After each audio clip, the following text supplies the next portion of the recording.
Sabrina here with my May wrap up. You haven't done one of these in a while, have I? Right, so two of these books I've already done a book review for, and that will be posted separately. So what there'll be is a sum up of the books I've read and a review if it needs one. Okay, so let's start off with the easy ones. This month I have read Heartstopper Volumes 1 and 2. This is a graphic novel series written by Alice Oseman. It's lovely. It's just adorably sweet, warm-hearted, full of love. I mean, I just love this series so much. Nick and Charlie meet in school. One's straight, one's gay, and romance happens, and it's lovely. It's just so lovely. I can't recommend these books enough. I loved Volume 1, it just left me feeling warm and fuzzy. Volume 2 made me cry and made me like punch the air with joy. I love these books. I'm sorry, I love them. Next up, I managed to finish reading Heaven Official's Blessing by Mojing Tong Si. There you go. This is the first in a romantic gay series dealing with Chinese mythology and demons and revenge and relationships and life, and it's just lovely. This is a novel, this is not a manga, but it has illustrations within it. If I can find one, here we go. There you are. So the romance in here is really, really subtle. It's more knowing looks and hand touching rather than anything more than that. So you wanted to be toe in, this might be something to try. Heads up though, the violence and gore levels in this are massive. There's a reason that it's 17+ on the back. It's extremely gory, particularly in the last third.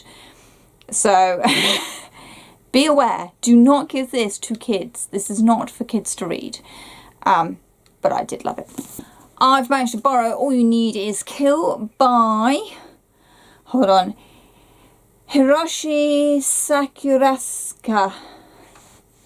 The original story is based on, I believe this is what the Die Kill Repeat, you know, the Tom Cruise film, Emily Blunt film that I've yet to watch. I believe that's what the film's based on. So this is the original manga. What I've got in here is actually the collected, I think volumes 1 and 2. And it's pretty cool actually. It's basically what happens when a soldier who's fighting against an undefeatable enemy gets caught in effectively a time loop. And there's certainly elements of Groundhog Day in this, but it's more than that. It's not just a Groundhog Day rip-off. There's a lot of discussion about, you know, improving yourself, what you're willing to fight for, what you're willing to die for, you know, blossoming love, you know, how do you love someone when they remember you only one day at a time, that kind of thing. I really liked it. Again, this is pretty horrifically violent in here. There's obviously it's a battle with aliens that don't care how they dismember you.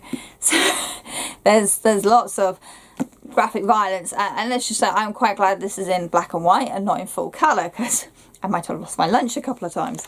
But I really actually enjoyed the story. I liked the way it evolved. I liked the characters. I was really pleased that I actually found a copy of this, because I've been wanting to read, you know, this for a while, and, you know, knowing about the Tom Cruise film, which is, I can't remember the name of the film. It's because they changed the name, I think, halfway through.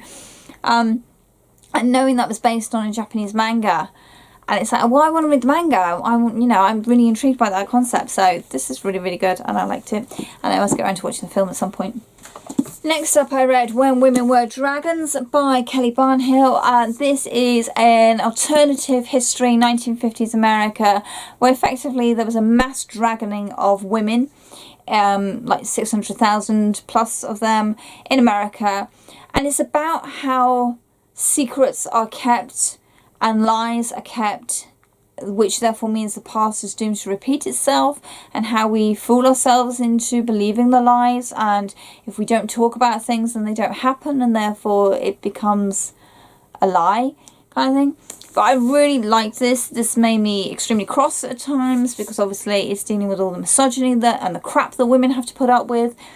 There was conversations here about women's rights, to knowledge, to dreams, towards aspirations, and there was also this questioning about, women who changed into dragons and women who didn't change into dragons, and that neither woman was being judged for making the choice to change into a dragon or not, that it was their choice and their choice alone, and it didn't matter if you were dragon or woman at the end of the day, that you had your own path and life to live, and that was okay. That was perfectly right for you as a person. It did touch on LGBTQ themes in here, which was really nicely done. Obviously, some of the dragons that transformed were men. So there was that discussion going on in there. It's like, well, why have these men been turning into dragons when we know it's a predominantly female phenomenon, and obviously these men are actually trans women. But there isn't that term for it in the 50s. So I really liked how this was kind of like hopeful, and it could show us actually we're not doomed to repeat the mistakes of the past, that if we choose to be honest and open about the wrongs that have happened in the past and the things that have happened in the past, we can change our future. We can make it a better place for women, for all women. So I really like this. I highly recommend this. I don't know if I'd call it a feminist novel, but it's certainly a book about women, all women, and I really like that. And dragons. I then read The Memory Librarian. The Memory Librarian and Other Stories of Dirty Computer. What a fantastic title. This is by Janelle Monáe. Apparently, famous actress, producer, musician. I've never heard of them. Never in my entire life, which is really bad. Anyway, I picked this up because obviously librarian in the title. This is like a Afro-futurism cyberpunk story with massive LGBTQ themes in here. And it's effectively what it means for a person to lose their memory or have their memories altered. Has that changed them as a person? How a government can control people by controlling their memories. And it's had elements of like 1984 to it. It was definitely there, and it was definitely sort of Altered Carbon vibes. Like I say, very, very cyberpunk in this. But this is a collection of short stories. So we follow several different characters in this kind of dystopian future world. And it was really intriguing. I didn't know much about this going into it, and I think that's probably the best way to go in. Apparently there's an album that goes along with this, which I'm going to have to go and find out and listen to, certainly. I kind of wish there were like full-length novels in this universe, because I just really started getting into it, and then, as typical with a short story, you get to the end and you think, but I want to know what happens next. There were so many that ended with like a key moment where everything was going to change, and that would be the end of it. I'm just like, but what's next? So I don't know if that's in the album or if there's going to be more from this world. I do know this is like a project that I've been doing. But I really enjoyed this, and unfortunately there's not many copies of it floating around on shelves, so highly recommend. A couple of days ago I finished The Shadow in the Glass by J.J. Harwood. This is a gothic, dark Cinderella retelling. It was pretty cool. I mean, it did slow down in places, and I did feel like Ella, our main character, was kind of like repeating herself, and we were kind of going through the same, come on, just get on with it. But I did like the sort of twisted side to the Cinderella story, that actually, wishes don't always make things better, and that magic always does come with a price, which seems to be a very much recurring theme in the last 20 years now of fairy tales. The story is beautifully told, the language is lovely, we're in Victorian London, so, Ella is a serving girl with all the perils and darkness that involves at that time period. So there is talk about unfairness, the lack of women power. This is almost the antithesis of Here Be Dragons, not Here Be Dragons. Almost the antithesis of When Women Were Dragons, in that Ella doesn't actually really have much say in her life, and she's constantly caught in this trap when she tries to improve it through using the wishes.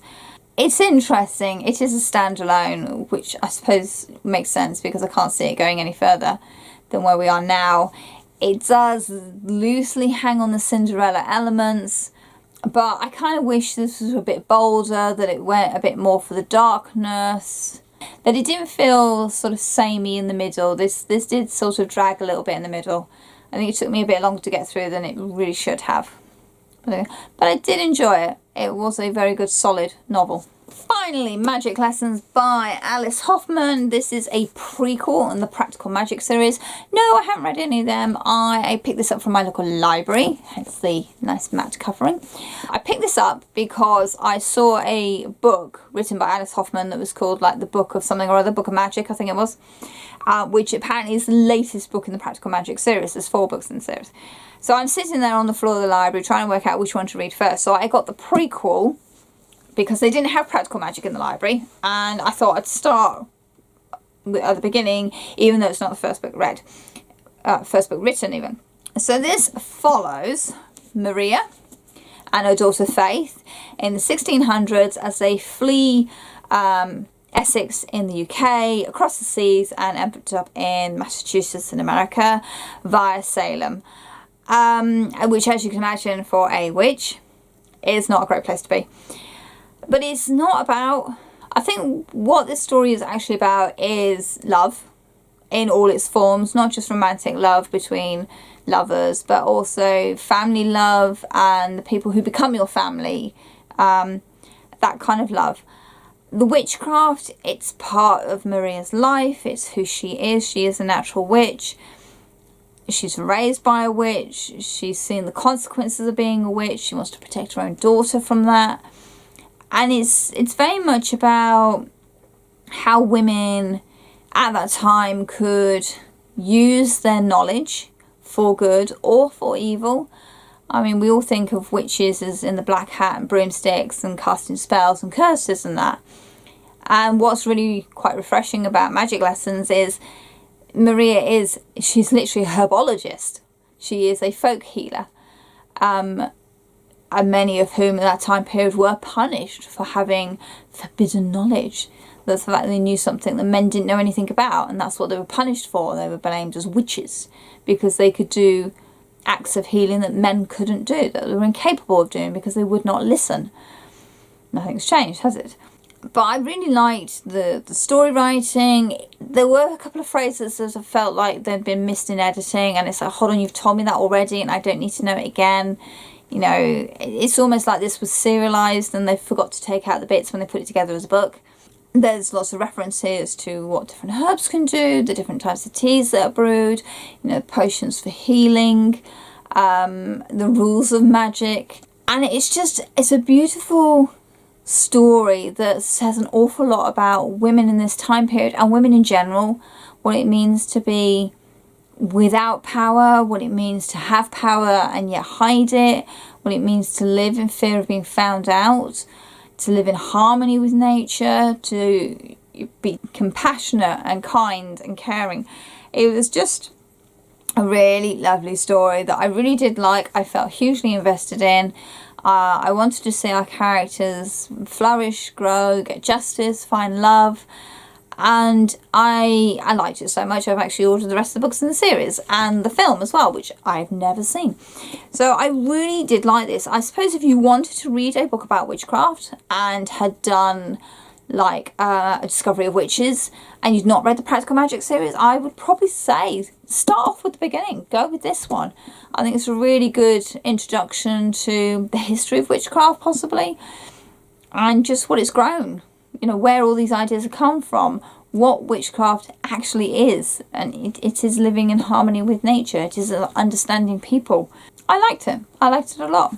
So that's what I managed to read in May. There is one day left. I don't know if I'm going to squeeze anything in tomorrow. I did jokingly say to my husband I'd go out and buy volume 3 of Heartstopper because I could read that in a day. But I really shouldn't because I bought a whole pile of books last week and I shouldn't be buying any more. Really. So actually May was quite a good month for me. Some of these books are quite heavy page wise, so I've clocked over 2,000 pages, which is quite nice for a change. And I think I'm finally sort of settling into a routine of reading alongside my full-time job, which is quite nice. It's only taken me 5 months though to figure it out. What did you read this month? Anything good that you think I should be reading? Obviously, I have a massive pile of books downstairs. I don't need any more recommendations for my TBR, and I've got a pile of fairy lit books that I really, really, really need to start reading this month. There's quite a few on that list that I want to get through.